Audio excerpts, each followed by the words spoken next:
Leaders around the world have blasted the Trump administration's decision to halt US funding to the WHO.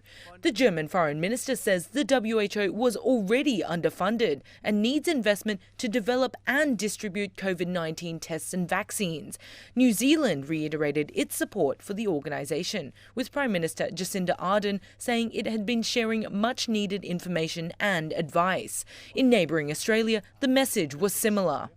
We see the World Health Organization playing an important role, particularly in our region, and that's important to Australia. China slammed the US decision, saying the current situation was critical. It said a halt in funding would weaken the WHO's ability to deal with the pandemic. All nations, including the United States, will suffer from the impact of the decision, especially the countries whose capabilities are not well developed. France has said it hopes the WHO will be able to continue its work. We fervently hope there is a quick return to normalcy and that the WHO, which has faced an unprecedented pandemic, as has the rest of the world, can do its work in peace. The European Union has described the move as unjustified. The African Union has called it deeply regrettable. The UN's foreign policy chief has called for unity.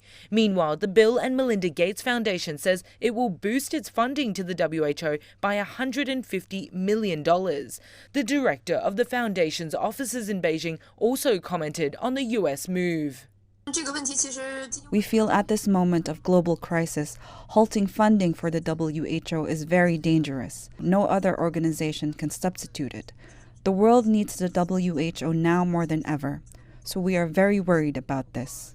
Health experts have shone a spotlight on the dangers of the funding freeze. The Lancet Medical Journal's editor-in-chief tweeted that it was a crime against humanity and a betrayal of global solidarity. Media outlets like the New York Times and The Guardian have pointed out that the decision was one way for the Trump administration to deflect blame.